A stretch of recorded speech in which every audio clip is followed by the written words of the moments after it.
Salut à tous, je reviens aujourd'hui pour vous montrer ma recette de kombucha parce que c'est vraiment une boisson qui est super bien pour le corps et aussi que moi j'adore. C'est de la même famille que le kéfir puisque c'est en fait de la fermentation à partir d'un champignon.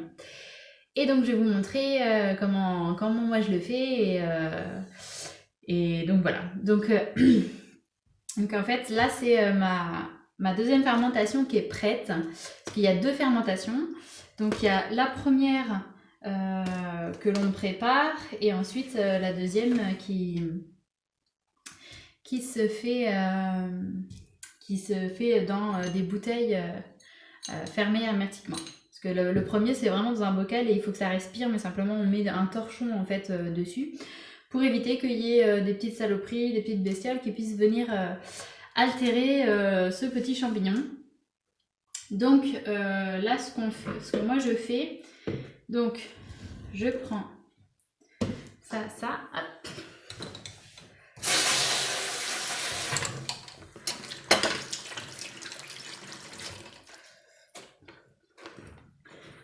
Donc c'est un pareil en fait qu'avec le kéfir, on prend que des ustensiles en plastique ou en bois.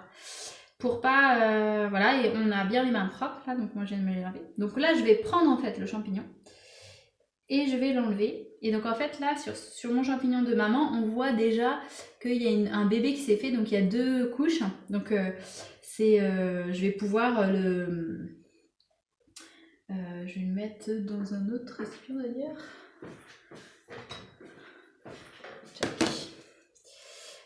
En attendant de vous montrer après la deuxième fermentation. Donc, moi je touille du coup, hop, et après je vais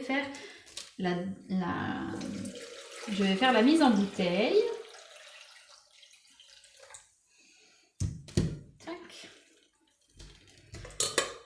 Et donc en fait je remplis des bouteilles qui peuvent de limonade, ou là c'est des bouteilles de bière que j'ai récupérées d'une amie. Et donc on les remplit et après en fait pour aromatiser le kombucha, moi je vais mettre des petits fruits que j'ai, des fruits rouges en fait congelés que je mets dedans.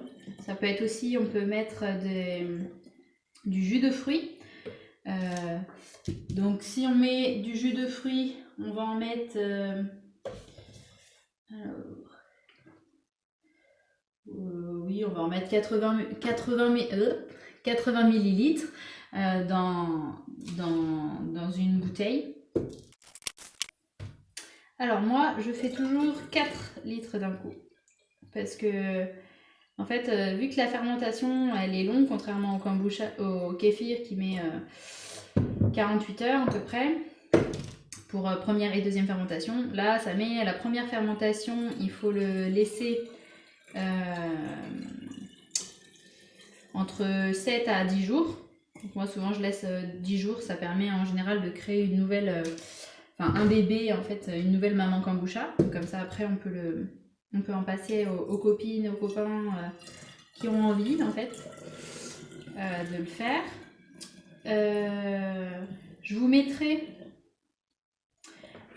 en bas, en fait, la recette complète et le lien, en fait, parce que c'est d'une youtubeuse que j'ai pris cette recette et j'adore, en plus c'est une québécoise, j'adore son accent. Enfin, j'adore l'accent québécois. Et donc voilà, je vous remettrai la recette en écrit, voilà, pour que ce soit plus facile de vous repérer. Mais voilà, au fur et à mesure, je vais vous expliquer, je vous explique comment moi je fais. Hop. Donc c'est pour ça que là, je fais le remplissage de 6 bouteilles. C'est 500 millilitres pour relancer, pour commencer en fait à faire le kombucha. Souvent quand quelqu'un va vous donner une maman kombucha, donc le champignon que je vous ai fait voir tout à l'heure, il va être dans un bocal avec 500 millilitres de la solution, enfin du kombucha qui a déjà fermenté pour la première fois, puisque c'est ça qui va aussi relancer la fermentation. Tac. Donc, je mets mes petits fruits. Donc là j'ai mis des myrtilles. J'en fais un aux myrtilles. Tac tac tac tac tac. Je vais en faire deux aux myrtilles. Et puis moi un de mes préférés c'est à la framboise. J'adore ça. Donc on en met voilà quelques-uns. Tac, comme ça. La framboise. Check. Donc là je les ai sorties un peu avant, donc elles sont parfaites, elles sont molles pour pouvoir être rentrées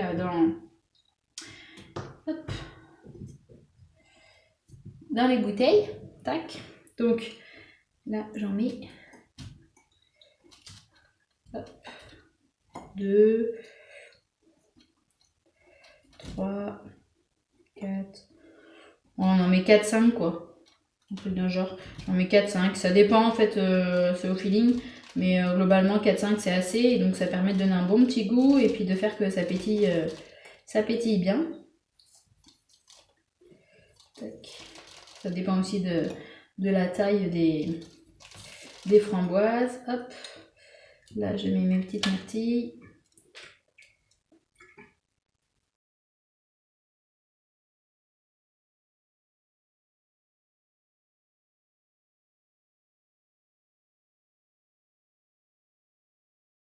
Alors, et ensuite, en fait, on va fermer chaque bouteille.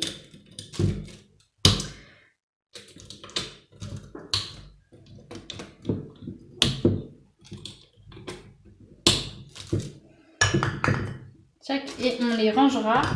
En fait, moi, je vais les ranger dans un placard au noir. Il faut que ça puisse être au noir et à température ambiante. Voilà. Ah, ça tâche la myrtille. Donc, pour la première fermentation, donc on fait bouillir... hop. Moi, j'ai fait bouillir donc là, je fais 2 litres. Donc, pour faire 4 litres, je fais bouillir 2 litres d'eau chaude. Hop.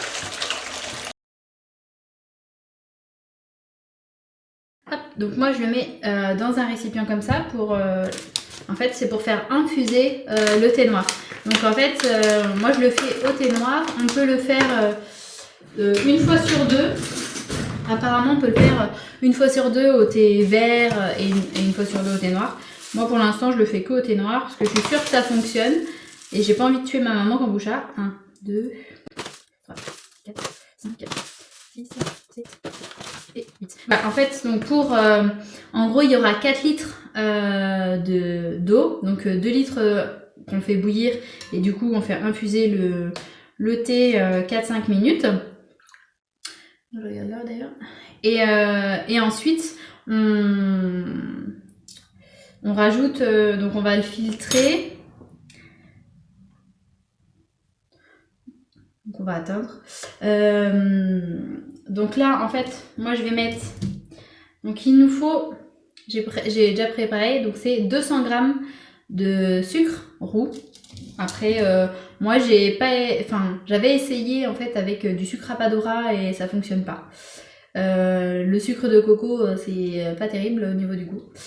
Mais voilà, le mieux c'est... en tout cas moi ce qui a le mieux fonctionné c'est le sucre... le sucre roux, pardon. Donc je le mets dans mon bocal. Moi, alors c'est que de la magouille. Ça, c'est d'une théière. Ça, c'est pour le rooibos, c'est pour qu'une tasse. Mais ça finit par faire bien. Parce qu'au début, je mettais ça comme ça et ça finissait par tomber dans le trou. Donc, à force de le ramasser, j'ai essayé de trouver une autre astuce. Et donc, voilà. Ça, c'est des gros bocaux de à peu près 4 litres 5, enfin 5 litres. Que je récupère en Biocoop, en fait, là où ils vendent les olives, les tomates séchées en vrac en fait, et ensuite ces bocaux là ils les utilisent pas et ils les jettent. Donc au lieu de les jeter, en fait maintenant on est plein à demander mais voilà, moi je les récupère de temps en temps quand il y en a à récupérer. 200 g pour 4 litres de kombucha. Après vous divisez par 2 si vous voulez faire que 2 litres par exemple, hein. Ça marche tout autant. Donc en fait on fait que 2 litres qui sont chauds pour faire infuser, puisqu'en fait après on va rajouter justement 2 litres d'eau froide qui permet de baisser la température de la préparation et pouvoir insérer la maman kombucha pour ne pas la tuer. Parce qu'en fait, il faut pas que ça soit trop chaud. Et donc au doigt, si ça nous brûle pas, eh ben c'est ok. Dès qu'on aura mis ça, on va mettre les 2 litres d'eau, donc on utilise de l'eau filtrée. Parce que en fait, si on utilise de l'eau du robinet, en général ça peut altérer la maman kombucha. En tout cas, moi j'ai essayé d'appliquer tout ce que j'ai pu trouver sur internet pour éviter que la maman kombucha meure, et c'est vrai que pour l'instant, avec de l'eau filtrée, aucun ustensile en métal, avec bien un torchon propre en fait qu'on met au dessus avec un petit élastique autour pour la protéger, et ben c'est nickel, ça marche. Donc voilà comment moi ça le fait. Après, selon la température ambiante de votre maison, eh ben, la fermentation peut être plus ou moins longue. Voilà, faut checker. Donc pour la deuxième fermentation, il faut après les ouvrir, les faire, elle appelait ça beuper, faire pchit moi je dis. En fait, on ouvre la bouteille comme ça et on fait pchit. Et on laisse sortir un peu justement le gaz. Et on fait ça tous les jours. Donc la deuxième fermentation, elle fait entre 3 à 5 jours. Ça dépend. Et donc voilà, pendant 3 jours ou pendant 5 jours, selon le goût et selon la température, eh ben, on les ouvre en fait tous les jours pour éviter, parce que sinon en fait ça peut vraiment... il y a ma petite sœur, elle a déjà fait exploser des bouteilles. Moi ça m'est pas encore arrivé parce que normalement j'oublie pas, mais c'est vrai que ça met une bonne pression, donc il y a des fois c'est plus ou moins pétillant, donc voilà. Mais il faut pas oublier de les ouvrir tous les jours, et ensuite dès que c'est prêt, dès que la deuxième fermentation est prête, à ce moment-là, eh bien, nous allons le mettre au frigo ou au frais dans la cave ou dans le garage. Moi, pour pas que ça prenne trop de place, parce que vu que je fais 4 litres d'un coup, je le mets dans le garage au sol. Et ça permet de rester au frais et donc de ralentir la fermentation. Et ensuite, je vais mettre mon eau filtrée que j'ai préparée à l'intérieur. Je vais en tac.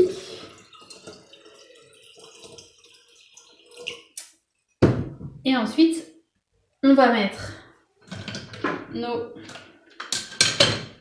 500 ml de kombucha de la première fermentation. Ou si c'est la première fois, et bien vous mettez justement ce qu'on vous a donné comme liquide avec la maman kombucha. Je vais peut-être rajouter un tout petit peu d'eau. Et maintenant, je vais remettre la maman kombucha. Donc là, je vérifie. En général, c'est bon, ça brûle pas du tout, c'est assez frais. Et donc, je la mets à l'intérieur. Et donc là, on va remettre le tissu juste dessus. Donc, je vais vous montrer, peut-être si vous voulez de plus près. Ça fait ça. Donc, la maman kombucha. Donc, des fois, on se dit, ah, on boit un truc qui vient de ça. Sauf que c'est trop bon.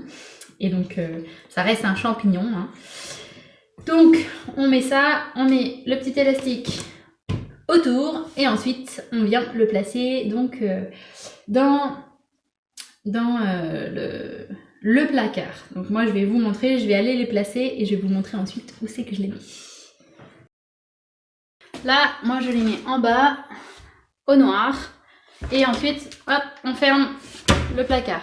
Et pour les deux autres bouteilles, du coup, je les mets pareil au noir, dans un autre placard.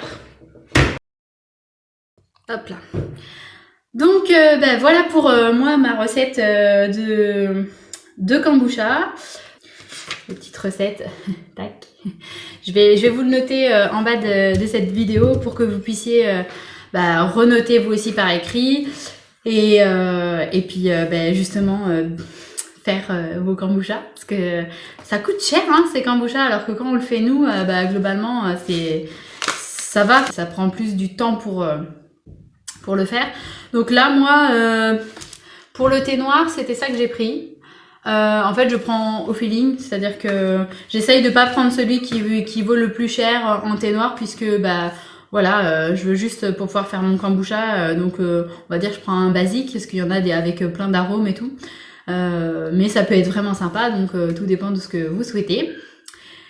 Donc voilà, donc c'est vraiment bien pour justement le biote intestinal. Ça, c'est en fait le kombucha comme le kéfir, c'est des probiotiques naturels, donc tout ce qui va être de la fermentation comme la choucroute ou autre, et c'est vraiment super bien pour justement renforcer votre système immunitaire et faire un équilibre justement à l'intérieur de votre biote. Donc voilà, c'est des probiotiques gratuits, en tout cas qui valent beaucoup moins cher et qui sont vraiment beaucoup plus adaptés pour nous. Donc voilà, et moi, mes enfants, donc ils ont 18 mois 19 mois aujourd'hui, et 4 ans et demi, et vraiment, ils adorent ça en fait, donc c'est pour ça que moi j'en fais 4 litres, parce qu'on est 4 à en boire, et c'est énorme, ils adorent vraiment ça. Donc voilà, en tout cas, faites-moi vos retours, n'hésitez pas à me poser des questions s'il y a des petites complications et que vous vous demandez pourquoi. Peut-être que je serai capable de vous répondre, on sait jamais, vous aider, parce que je trouve ça super. Et puis voilà, si vous avez déjà testé des recettes avec d'autres trucs, moi j'ai pas tout testé, mais j'avoue que vu que j'ai bien aimé mes fruits rouges, pour l'instant je reste sur mes fruits rouges, je trouve ça assez facile à faire. Si vous avez d'autres recettes, avec grand plaisir de me les partager. Astuce, en fait, moi je prends des rouleaux qui sont pour faire les travaux, pour faire les peintures. Parce qu'en fait, c'est du scotch qui colle, mais qui, quand on le décolle sur la bouteille, ça laisse aucune trace de colle et c'est top. Donc à chaque fois, moi en fait, je note kombucha, je mets fruits rouges ou là c'est framboise, pour voir quand je fais plusieurs recettes différentes. Je mets la date en fait de quand j'ai mis en place la deuxième fermentation, puisqu'en fait, vu que j'alterne entre le kéfir, le kombucha, enfin la première fermentation, la deuxième, et bien pour pas me tromper, pour savoir où ça en est, je note la date avec ce qu'il y a dedans. Et en fait, je le mets sur chaque bouteille, comme ça. Et du coup, c'est super pratique. Et je change à chaque fois. Et je vais vous montrer en fait... donc hop, c'est pour vous montrer ce que ça fait. Ça fait ça, pchit. Voilà. Bon au plaisir et à plus tard. Et en tout cas, au plaisir de vous repartager d'autres petites choses de mon quotidien. Et voilà. Je vous souhaite à tous une très belle journée. À tout bientôt. Salut.